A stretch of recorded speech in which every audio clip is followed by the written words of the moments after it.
السلام علیکم دوستو، تو کیسے ہیں آپ لوگ؟ دوستو، دنیا کے اندر جتنے بھی آئیڈیالوجی یا مذہب موجود ہیں، اگر ان کو گہرائی کے اندر پڑھیں تو ہمیں پتہ چلے گا کہ ان سب کے اندر ایک ہی خدا کا تصور موجود ہے، جبکہ کچھ مذہبوں کے مطابق انسانوں کو پیدا ہونے اور مرنے کے اندر کوئی خدا جیسی طاقت نہیں، بلکہ یہ ایک نیچرل پروسیس ہے جو کہ انسان مرنے کے بعد دوبارہ زندہ ہو کر ایک چکر کو پورا کرتا ہے اور پھر اس دنیا سے پوری طرح فنا ہو جاتا ہے، جیسا کہ آج کے ہندو مانتے ہیں، مگر یہ سب ان کی مذہبی کتابوں کے اندر کہیں پر بھی نہیں لکھا۔ اور کچھ اور مذہبوں کے مطابق خدا موجود تو ہے لیکن اس کا بیٹا یا بیٹی موجود ہے، یعنی یہ شرک والی صورت۔ اور ان کے مطابق خدا انسانی شکل میں زمین پر بھی آتے رہتے ہیں، لیکن اسلام ایک واحد ایسا مذہب ہے جس کے اندر ایک ہی طاقت یعنی خدا کا تصور موجود ہے کہ اس اللہ کے سوا کوئی دوسرا موجود نہیں اور اس دنیا کائنات کا نظام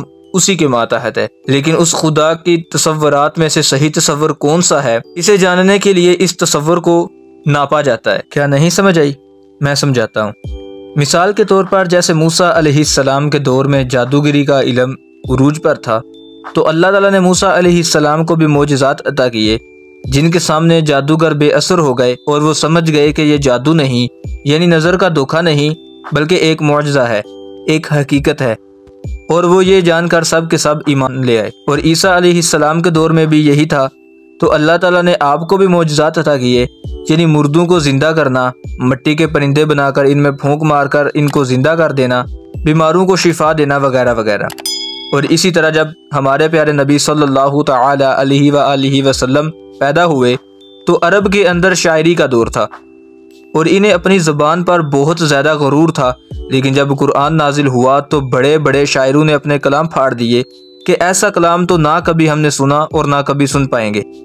اور آج کا دور چونکہ سائنسی دور ہے، اور اگر اب ہمیں کسی دور کی حقانیت کو ثابت کرنا پڑے تو اسی لیول پر جا کر کرنا پڑے گا، کیونکہ اب کوئی نبی تو آئے گا نہیں۔ حالانکہ قرآن کوئی سائنسی کتاب نہیں، لیکن پھر بھی اس کے اندر ایسے سائنسی حقائق موجود ہیں جو کہ آج سے 1400 سال پہلے کسی کے لیے تصور کرنا بھی ممکن نہیں تھا، مگر اس کتاب کو نازل کرنے والا اللہ تو سب کچھ جانتا ہے۔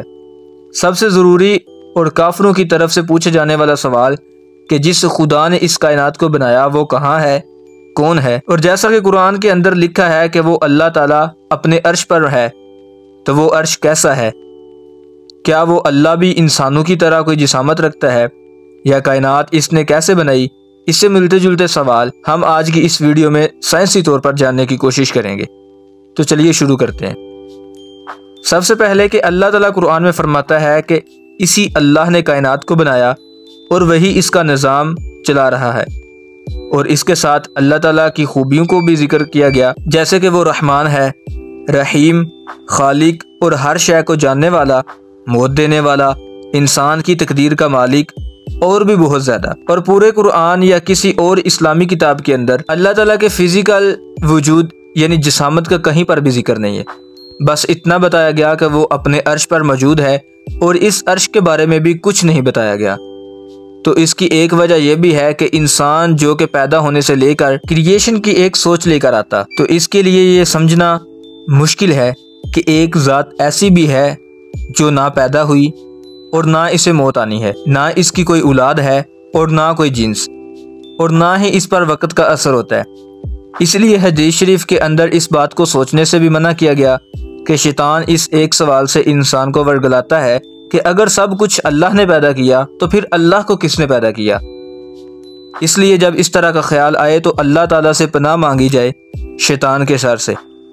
اور اگر یہ مان لیا جائے کہ اللہ کو پیدا کیا گیا، اللہ کی ذات پیدا ہوئی ہے، تو سوال یہ کھڑا ہو جائے گا کہ جس نے اللہ کو پیدا کیا اس کو کس نے پیدا کیا، اور پھر اس کو کس نے پیدا کیا؟ یہ سلسلہ کبھی رکے گا نہیں جب تک ہم یہ نہ یقین کر لیں کہ ایک ذات ایسی بھی ہے جس نے سب کو پیدا کیا مگر اس کو کسی نے پیدا نہیں کیا، اور نہ اس کا کوئی شریک ہے، اور نہ اس کو کبھی موت آنی ہے۔ اور یہی تو اسلام میں اللہ تعالیٰ کا تصور ہے۔ اب اسی تصور کو سائنس سے ثابت کرنے کی کوشش کرتے ہیں۔